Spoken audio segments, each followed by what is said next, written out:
नाज़रीन आदाब, मैं अशर यासिर आपका खैर मकदम करता हूँ सियासत टीवी के special programme review of newspaper में। सियासत टीवी आपके लिए लेकर आया है अखबार से रिलेटेड एक ऐसा प्रोग्राम जिसमें हम आपको आज के अखबारात की अहम खबरों के बारे में बताएंगे। इसमें लोकल, नेशनल और इंटरनेशनल खबरों पर डिस्कशन करेंगे और आपको अहम खबरों की जानकारी देंगे। हम इस प्रोग्राम में हर इंपॉर्टेंट खबर पर रोशनी डालेंगे, चाहे वो लोकल हो, नेशनल हो या फिर इंटरनेशनल हो। इस प्रोग्राम में हर खबर की तह तक जाएंगे, क्योंकि कुछ खबरें अखबार की सिर्फ सुर्खियाँ बनकर रह जाती हैं या फिर टीवी पर उनको 2 मिनट का ही वक्त मिल पाता है। लेकिन हम आपको उन खबरों के बारे में तफसील से बताएंगे। आज के हमारे जो टॉपिक है उनमें सबसे पहले अगर हम बात करें तो वह है बीआरएस के सुप्रीमो, जो यहाँ के केसीआर हैं, जो पूर्व यहाँ के सीएम थे। वहीं इसी में मल्लू भट्टी विक्रमांग ने कल जो क्या बोलते 42% ओबीसी उसकी बात की। उसके बाद फिर बंडी संजय ने उस पर काफ़ी सारी प्रतिक्रियाएँ दी हैं। और दूसरी खबर ये कि नरेंद्र मोदी जो है कल उनसे मिले हैं, क्या बोलते हैं, यूएस प्रेसिडेंट डोनाल्ड ट्रंप से। उसके बारे में बहुत सारी बातें हुई हैं, कुछ चीज़ों पे मना हुआ है, कुछ चीज़ों पे एग्रीमेंट हुआ है। वह तीसरी खबर की अगर बात करें तो है मणिपुर से रिलेटेड कि मणिपुर में राष्ट्रपति शासन लागू हो गया है और इसको लेकर के विपक्षी पार्टियां बीजेपी पर हमलावर हैं। वहीं अगर आखिरी खबर की बात करें तो वह उत्तर प्रदेश के महाकुंभ से, महाकुंभ में दुकानों को लेकर जो चीज़ें चली उस पर अखिलेश यादव ने एक बड़ा बयान दिया है। इन सब चीज़ों पर डिस्कशन करने के लिए हमारे साथ मौजूद है हमारे साथी शाहिद उमर। शाहिद, आपका खैर मकदम है। शायद सबसे पहले अगर हम बात करें बीआरएस की, तो बीआरएस 27 अप्रैल को पार्टी के स्थापना दिवस के आगामी जो जयंती समारोह पर वो करने के लिए चर्चा 19 फरवरी को हैदराबाद के तेलंगाना भवन में बीआरएस प्रमुख के चंद्रशेखर राव की अध्यक्षता में पार्टी की एक कार्यकारी बैठक आयोजित कर रही है। बैठक में पार्टी के सदस्यता, सहयोगी संगठनों की स्थापना, कांग्रेस की जन विरोधी नीतियों और विफलताओं पर चर्चा होने की उम्मीद है। इसमें यह भी कहा जा रहा है कि जो तेलंगाना में 42% आरक्षण के बारे में बात हुई है उसको लेकर के भी शायद इसके बारे में कुछ बोला जाएगा। वहीं अगर इस बारे में बात करें तो केंद्रीय जो राज्य मंत्री हैं वहीं उन्होंने जो है कांग्रेस पर निशाना साधा है, बंडी संजय ने। उन्होंने कहा है कि बीसी यानी पिछड़ा वर्ग सूची में मुसलमानों को शामिल करने का कोई सवाल नहीं है, बीजेपी धर्म आधारित आरक्षण के खिलाफ है। बंडी संजय ने आरोप लगाया कि कांग्रेस की बीसी के लिए आरक्षण लागू करने की कोई ईमानदार मंशा नहीं है। और वहीं उन्होंने कहा है कि यदि मुसलमानों को बीसी श्रेणी में जोड़ा गया तो पूरा हिंदू समाज विद्रोह करेगा और एमएलसी चुनाव में कांग्रेस इसके परिणाम भुगतेगी। मतलब एक तरह से उन्होंने वार्निंग दी है कि अगर बीसी उसमें मुसलमानों को जोड़ा गया तो कहीं ना कहीं जितना भी हिंदू समाज है वो सारा यहाँ का प्रोटेस्ट करेगा। वहीं अगर बात करें केसीआर की, तो केसीआर साहब की जो मीटिंग होगी 19 तारीख को, जिसकी अध्यक्षता वही करेंगे, क्या उसमें भी ये सारी बातें हो सकती हैं? देखिए, सबसे पहली बात कि 19 तारीख को जो यहाँ पे बीआरएस की बैठक होने वाली है उसमें खुद पार्टी के जो प्रमुख है के चंद्रशेखर राव वो मौजूद होंगे। तो अगर उनकी मौजूदगी में कोई बैठक होती है तो कह ले कि बीआरएस की जो अभी कहा जा रहा है कि बीआरएस अभी पूरी तरह से पिछड़ती नजर आ रही है, तो इससे तो साफ है कि अगर उसमें खुद चंद्रशेखर राव आते हैं तो पार्टी को थोड़ी मजबूती मिलेगी, क्योंकि हर मुद्दे पर देखा गया उनके जो बेटे हैं केटीआर या फिर बेटी की बात करें के कविता, वो हर मामलों में प्रमुखता से अपनी बात रखती हुई नजर आई है। अब बीआरएस की अगर बैठक होगी, उस बैठक में कांग्रेस को खिलाफ या फिर कह ले बीजेपी के खिलाफ रणनीति न बनाया जाए, ऐसा सवाल नहीं उठता है। क्योंकि अगर पार्टी की बैठक हो रही है तो जाहिर सी बात है कि उसमें इन्हीं सब मुद्दों पे बात होगी कि जो मौजूदा यहाँ पे पार्टी है उससे हम कैसे लड़ें। और देखा जा रहा है कि शुरू से ही जो कांग्रेस के जो 6 गारंटी हैं उसको लेकर कैसे बीआरएस की तरफ से या फिर कह ले बीजेपी की तरफ से लगातार ये दावे किए जा रहे हैं कि जो कांग्रेस अपने वादे किए हुई है उस वादे को पूरी तरह से प्रमुखता से जमीनी स्तर पर नहीं उतार पा रही है। तो कहा जा रहा है यहाँ पे कि एमएलसी इलेक्शन भी होने वाले हैं और फिर नगर निकाय चुनाव होने वाले हैं। फिर अगर हम यहाँ पे जेएचएमसी की बात करें तो वहाँ पे अभी 3 इलेक्शन है। तो ऐसा माना जा रहा है कि बीआरएस इन्हीं सब रणनीति के साथ यहाँ पे उतरेगी और यही वजह है कि इतने दिनों तक शायद के चंद्रशेखर राव अभी पूरी तरह से शांत थे और इस बैठक में पूरी रणनीति बनाई जाएगी। तेलंगाना की विधानसभा की बात की जाए तो केसीआर की बीआरएस की पार्टी की बात करें तो उनको करारी हार का सामना करना पड़ा, लेकिन अब वो नहीं चाहेंगे कि जो और आने वाले वक्त में जो चुनाव है उसमें उनको हार का सामना करना पड़े। अगर बंदी की बात की जाए तो तेलंगाना में देखा गया जब सर्वे हुए उसके बाद से खुद केसीआर ने, माफ कीजिएगा, जो यहाँ के मुख्यमंत्री है रेवंत रेड्डी, उन्होंने भी बात कही, या फिर राहुल गांधी की बात की जाए उन्होंने भी सर्वे के साथ साथ बीजेपी भी तंज कसा और कहा कि बीजेपी एक ऐसी पार्टी है जो जातिगत सर्वे कराने से पीछे हट रही है। तो बंदी की बात की जाए तो बंदी अब इन तरह के बयान देकर वो चाहेंगे कि जो जातिगत सर्वे है उसको हम पूरी तरह से समेटने की कोशिश करें और जो बीजेपी पे बार बार एलिगेशन लगता है वो एलिगेशन लिमिटेशन न लगाया जाना पाए, क्योंकि देखा गया जब जातिगत यहाँ पे सर्वे हुए हैं तो खुद रिपोर्ट बताती है कि तेलंगाना में जो लोग हैं वो बढ़ चढ़कर हिस्सा लिए, और यही वजह है कि अभी जो तेलंगाना के सर्वे की बात की जाए तो कांग्रेस की तरफ से कहा जा रहा है कि पूरी तरह से सर्वे सही है और सही दिशा में कराया गया है, लेकिन बीआरएस की बात करें तो वो उनका ये आरोप है कि सर्वे में बहुत से लोगों ने हिस्सा नहीं लिया और सर्वे में बहुत तरह के दबाव बनाया गया है, तो वो आरोप पर तरफ को दौर जारी है। लेकिन बीजेपी की बात की जाए तो बीजेपी पर अभी भी जो विपक्ष की बात पार्टियां कांग्रेस की बात करें केंद्र में या फिर और राज्यों की बात करें तो उनका यही आरोप है कि बीजेपी अभी तक जातिगत सर्वे कराने से पीछे हट रही है। हालांकि बिहार में सर्वे हुए भी है, लेकिन वहां पे नीतीश कुमार की गवर्नमेंट है तो उनके देखरेख में सर्वे हुए हैं, लेकिन अभी बंदी संजय की बात की जाए तो ये पूरी तरह से इन मामले को लपेटने की कोशिश करेंगे कि जो हमारी गवर्नमेंट पर सवाल उठ रहे हैं वो सवाल न उठाया जाए। बिल्कुल सही। लेकिन इसी के साथ अगर हम बात करें मल्लू भट्टी विक्रमा की, तो उन्होंने ये भी घोषणा की है कि मार्च के पहले हफ्ते में विधानसभा में ओबीसी आरक्षण विधेयक पारित किया जाएगा, जिसके बाद इसे संसद में प्रस्तुत किया जाएगा। भट्टी ने यह भी कहा है कि मुख्यमंत्री रेवंत रेड्डी के नेतृत्व में विभिन्न राजनीतिक दलों के साथ मिलकर एक प्रतिनिधि मंडल दिल्ली जाएगा, जहां प्रधानमंत्री सहित सभी दलों के नेताओं से मुलाकात कर इस मुद्दे पर चर्चा की जाएगी। मतलब अब जो है ओबीसी को आरक्षण जो दिया जाएगा उसके लिए उन्होंने ये भी कहा है कि हम लोग दिल्ली जाएंगे और जितनी भी यहाँ पे पार्टियां हैं, विपक्षी पार्टियां या फिर जो प्रमुख पार्टियां, उन सबसे मुलाकात करेंगे। उसके बाद फिर इसका प्रस्ताव जो है देश के प्रधानमंत्री नरेंद्र मोदी को दिया जाएगा। उसके बाद वो क्या एक्शन लेते हैं ये देखना जरूरी होगा। जी, अगर हम यहाँ पे देखें कि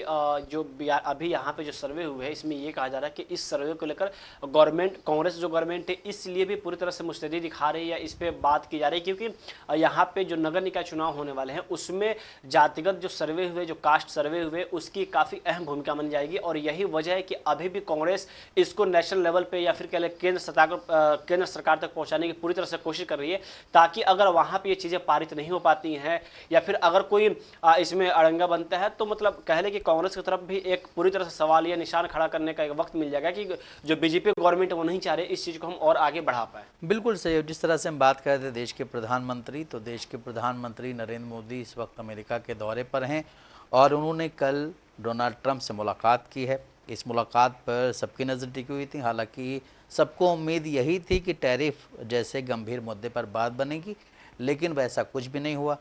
जब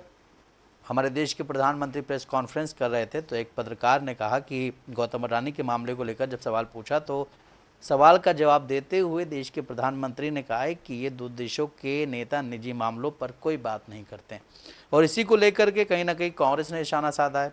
कांग्रेस के नेता जो हैं राहुल गांधी, उन्होंने कहा है कि अमेरिका में भी मोदी जी ने अडानी जी के भ्रष्टाचार पर पर्दा डाल दिया है। राहुल गांधी ने सोशल मीडिया प्लेटफॉर्म एक्स पर लिखा है कि देश में सवाल पूछो तो चुप्पी, विदेश में सवाल पूछो तो निजी मामला। जब मित्र का जेब भरना मोदी जी के लिए राष्ट्र निर्माण है, तब रिश्वतखोरी और देश की संपत्ति को लूटना व्यक्तिगत मामला बन जाता है। जिस तरह से ये बात कही जा रही थी कि देश के प्रधानमंत्री नरेंद्र मोदी अमेरिका गए हैं और उनकी मुलाकात होगी, टैरिफ प्लान पे बात होगी, वहीं जब ये सवाल निकल के आया तो उसके बाद कहीं ना कहीं जितनी भी विपक्षी पार्टियां हैं सबका एक ही सवाल है कि आपने वहाँ पे जवाब क्यों नहीं दिया। हर मामला आप इस तरह का निजी बताते हैं, उसके बाद फिर इस पे जब यहाँ सवाल किए जाते हैं तो यहाँ पे भी आप जवाब नहीं देते।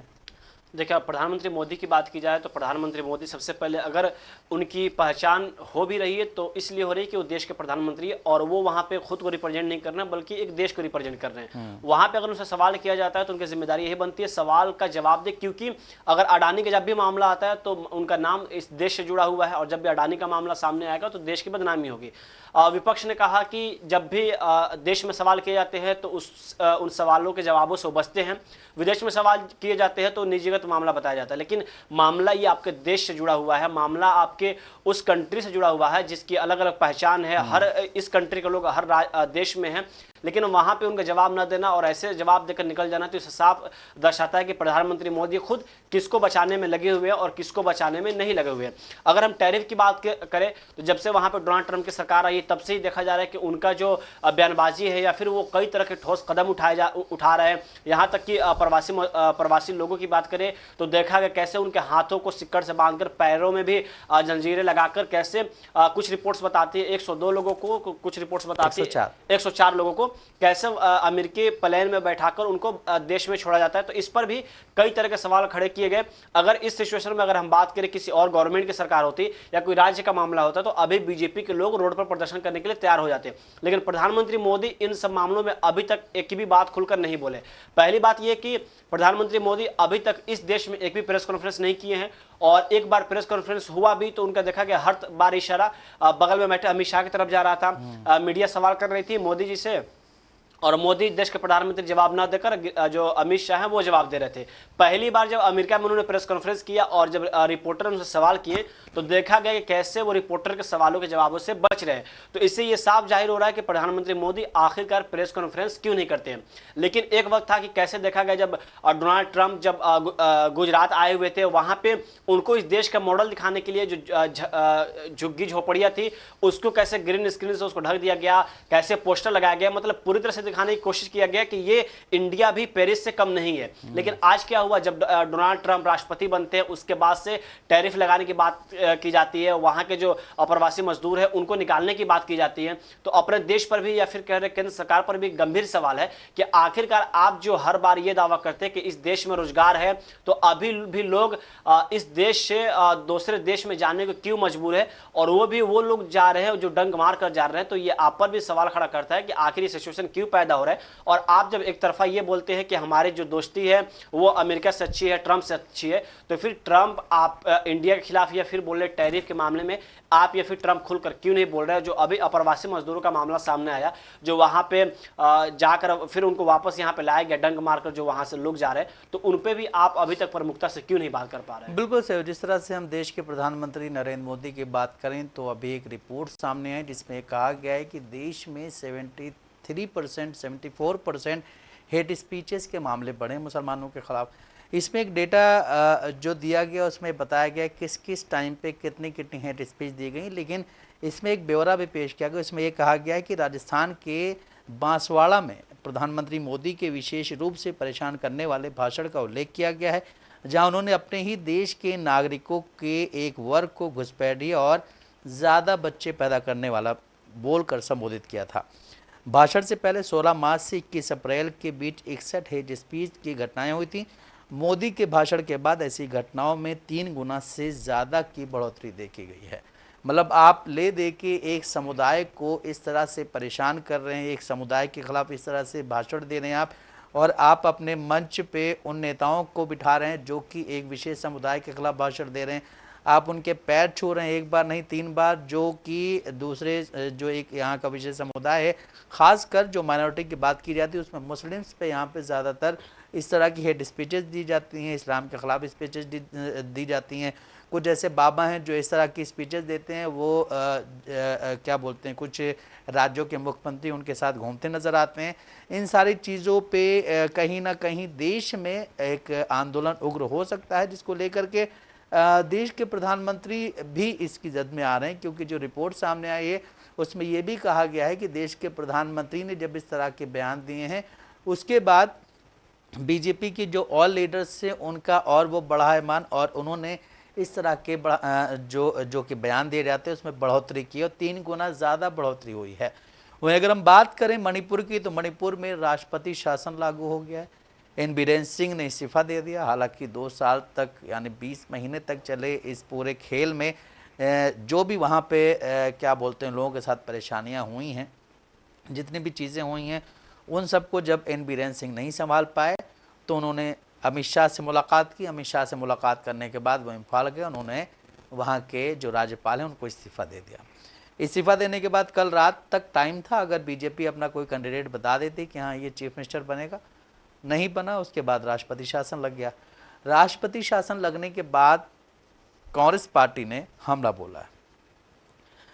वहीं राहुल गांधी ने इसे मणिपुर में शासन करने में भाजपा की पूर्ण अक्षमता बताया। राहुल गांधी ने लिखा है कि मणिपुर में राष्ट्रपति शासन लागू करना भाजपा द्वारा मणिपुर में शासन करने में अपनी पूर्ण अक्षमता, यानी उनमें क्षमता नहीं है राजनीतिक वहाँ पे काम करने की, देरी से की गई एक ऐसी चीज़ है जिसको बहुत पहले कर देना चाहिए था, लेकिन उन्होंने इसमें पूरा टाइम लिया। मतलब आप शायद अगर आप देखें तो जब से ये चीज़ शुरू हुई है देश के गृह मंत्री अमित शाह के साथ कितनी बैठकें हुई, कितनी सीआरपीएफ की वहाँ पे मंडली भेजी गई, सारे टुकड़े भेजे गए, लेकिन उन चीज़ों पे काम नहीं हो पाया, जिसके बाद फिर वहाँ पे राष्ट्रपति शासन लगाना पड़ा। और राष्ट्रपति शासन लगाने में इतना समय लगा, या फिर वहाँ के जो सीएम थे उन्होंने इस्तीफा क्यों इतना लेट दिया, ये सारी चीज़ें कहीं ना कहीं शक के दायरे में, क्योंकि अभी आप वहाँ पे काम नहीं कर सकते हैं। आपने ये बोल दिया है कि आपकी सरकार जो है वहाँ पे नियुक्ति हो गई है, अब उसके कोई काम नहीं हो सकते, ना वो कोई काम कर सकती है। जो चीज़ें वहाँ पे फैली हुई थी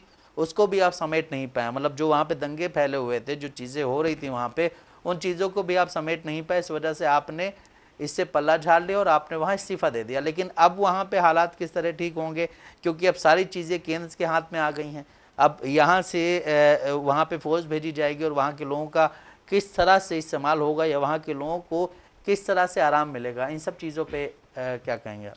देखिए, अगर मणिपुर राष्ट्रपति शासन की बात की जाए तो जब से वहाँ पे कुकी और मेती समाज के बीच जो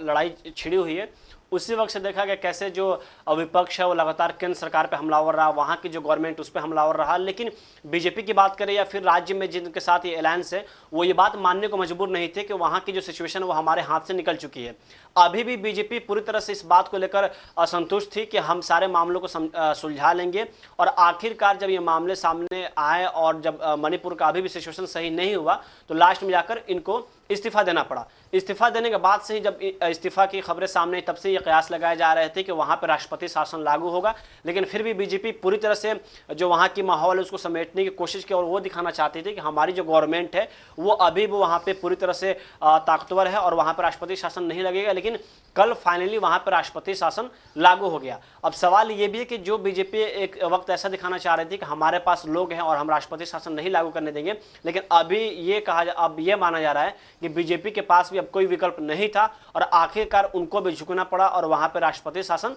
लागू करना पड़ा। लेकिन सवाल यह भी कि अभी जिस तरह से राष्ट्रपति शासन लागू हुआ या फिर जिस तरह से इन्होंने इस्तीफा दिया है, अभी तक अगर हम रिपोर्ट्स बताती है कि वहां पे 200 से ज्यादा लोगों के अभी तक मौत हुई है।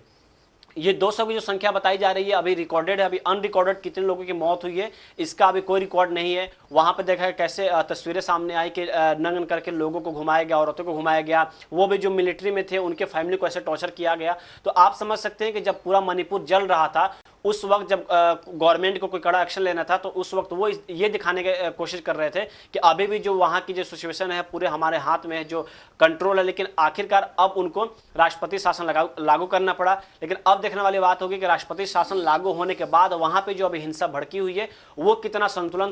उसको गवर्नमेंट बना पाती है, और वहाँ पे क्या अब जो अभी जो माहौल है वो सही हो पाती है, फिर अभी भी जो वहाँ पे दो समुदायों के बीच जो लड़ाइयाँ चल रही हैं वो जारी होती हैं। बिल्कुल सही। जिस तरह से जब ये राष्ट्रपति शासन लागू हुआ, लगाया गया,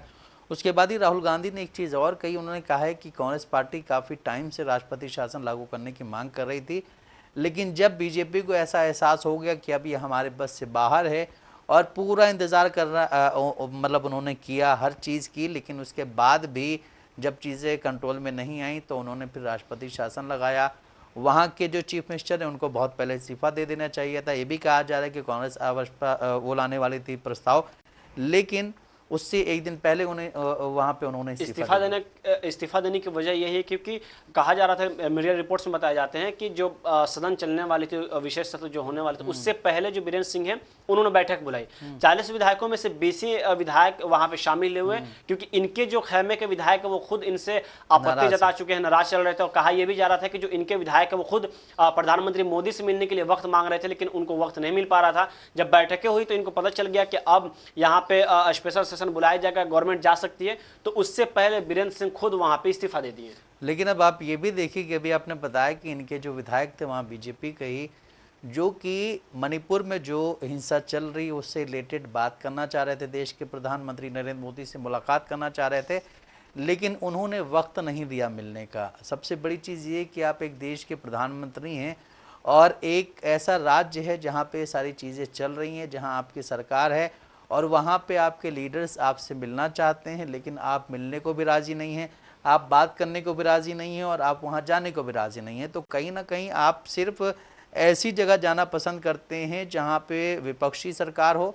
या फिर आपकी सरकार में कुछ बहुत ही वैसा काम हुआ हो जहाँ पे ज़्यादा ज़रूरत होती, वहाँ भी आपको जाना चाहिए। और जिस तरह से कल जो सवाल पूछा गया अडानी से रिलेटेड, उसके बाद जो उनका जो बयान सामने आया था कि ये दो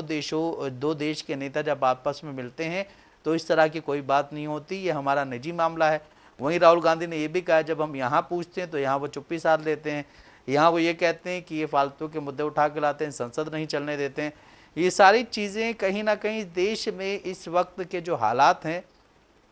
इस देश में जिस तरह से हमने कल भी बात की थी कि इस देश में बेरोज़गारी दर इतना ज़्यादा बढ़ गया है कि लोग जो हैं डंकी मार के किसी और देश जाते हैं, वहाँ जा कर के फिर उन्हें हाथों में हथकड़ी और पैरों में बेड़ियाँ डाल के एक बिल्कुल जैसे कोई बहुत बड़ा अपराधी उस क्या बोलते हैं उसी तरह से उसे यहाँ भेजा जाता है। ये सारी चीज़ें चल रही, लेकिन आप हर जगह जा कर के अपना डंका पीटते हैं, यहाँ पे रोज़गार क्यों नहीं शुरू करते हैं? यहाँ के लोग परेशान हैं, यहाँ रोज़गार नहीं है, लोग जो है पढ़ाई छोड़ रहे हैं अपनी, क्योंकि वो कोई काम ही करना चाह रहे हैं कि हम पढ़ाई करके डिग्री लेकर के फिर वो काम करेंगे तो अच्छा नहीं लगेगा। इन सारी चीज़ों पे भी विपक्ष को बैठ करके बात करनी चाहिए। और जैसा कि अभी उत्तर प्रदेश में कुंभ चल रहा है, उत्तर प्रदेश की जो सरकार है, योगी सरकार, उसने कुंभ से रिलेटेड इतने सारे विज्ञापन दिए, इतना उसका प्रचार किया गया है कि जहाँ भी आप देखेंगे वहाँ कुंभ का ही प्रचार आ रहा है। और कुछ मीडिया चैनल्स ने अपने रिपोर्टर्स को वहीं भेजा हुआ है और रोज़ वहाँ से रिपोर्टिंग करें, लेकिन वहीं जब वहाँ पे भगदड़ हो जाती है तो उसकी रिपोर्टिंग नहीं की जाती है। ये भी एक बड़ी क्या बोलते हैं अहम चीज़ है कि जब वहाँ पे भगदड़ हुई थी तो उसकी रिपोर्टिंग नहीं की गई, उसकी रिपोर्टिंग काफ़ी देर के बाद की गई। लेकिन वहीं अगर वहाँ पे कोई वीवीआईपी या कोई लीडर या एक कोई क्या बोलते हैं बीजेपी का छोटा से छोटा लीडर भी अगर वहाँ पे कुंभ में स्नान करने जाता तो उसकी भी वीडियो बना करके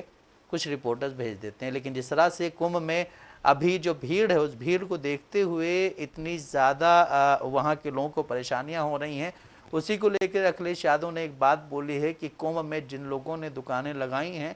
जिनसे सरकार ने पैसा लिया, उनको उनका पैसा वापस कर दे, क्योंकि लोग दुकानों तक पहुंच ही नहीं पा रहे, लोग जो है ख़रीदारी कर ही नहीं पा रहे, क्योंकि लोगों का ये कहना है कि इतनी ज़्यादा भीड़ है, इतनी ज़्यादा परेशानी से हम यहाँ पहुँच रहे हैं, तो यहाँ आ करके जो हमारा काम है हम वो करें और यहाँ से चले जाएं, हमें ख़रीदारी नहीं करनी है। क्योंकि ये भी कहा जा रहा है कि 400 रुपये में पराठा मिल रहा है, 500 रुपये में जो है क्या बोलते हैं दाल मिल रही है। ये सारी चीज़ें बढ़ रही हैं। इसमें ये भी अगर कोई कह दे कि भाई ये तो रोज़गार के लिए है, तो एक गरीब इंसान जब 300 किलोमीटर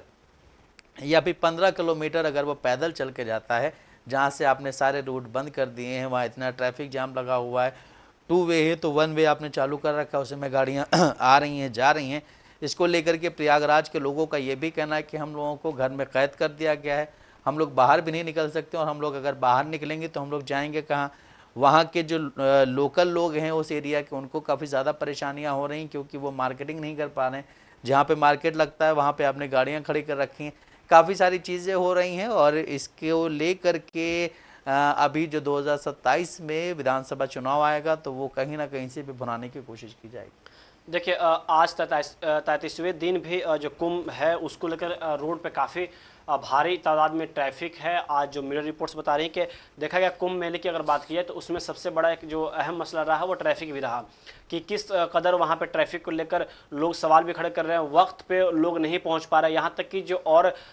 एम्बुलेंस भी देखा गया है कि कैसे एम्बुलेंस ट्रैफिक वजह से वहाँ पर रुकी हुई है। तो तमाम तरह की कुंभ के मेलों को लेकर तस्वीरें सामने आ रही हैं, लेकिन मेन स्ट्रीम मीडिया की बात की जाए, फिर गवर्नमेंट की बात की जाए, वो इस बात को मानने को बिल्कुल राजी नहीं है कि हाँ कुंभ के मेले में परेशानियाँ हो रही हैं। वही अगर हम देखें कुंभ के मेले में वीआईपी को लेकर अलग वहाँ पे ट्रीट किए जा रहे हैं, उनको लेकर अलग सुविधाएं दी जा रही हैं। अगर हम नॉर्मल लोगों की बात, श्रद्धालु की, आम जनता की बात करें तो वो भी आ रही है और उनको भी काफ़ी परेशानियों का सामना करना पड़ रहा है। वहाँ पे देखा गया कैसे वीडियो वायरल हो रहे हैं कि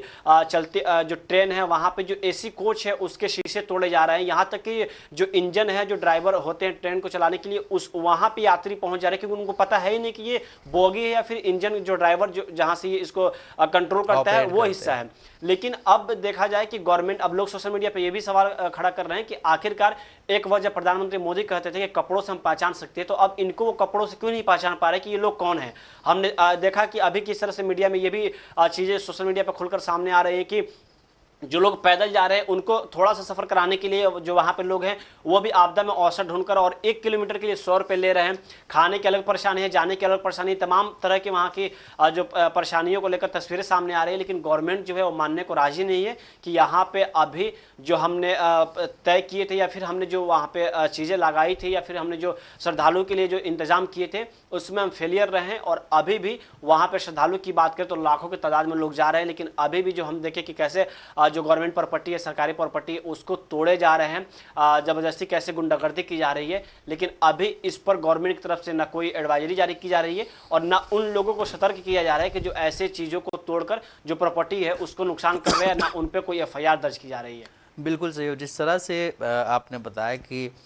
हमारे देश के प्रधानमंत्री नरेंद्र मोदी जी कहते हैं कि हम कपड़ों से पहचान लेते हैं,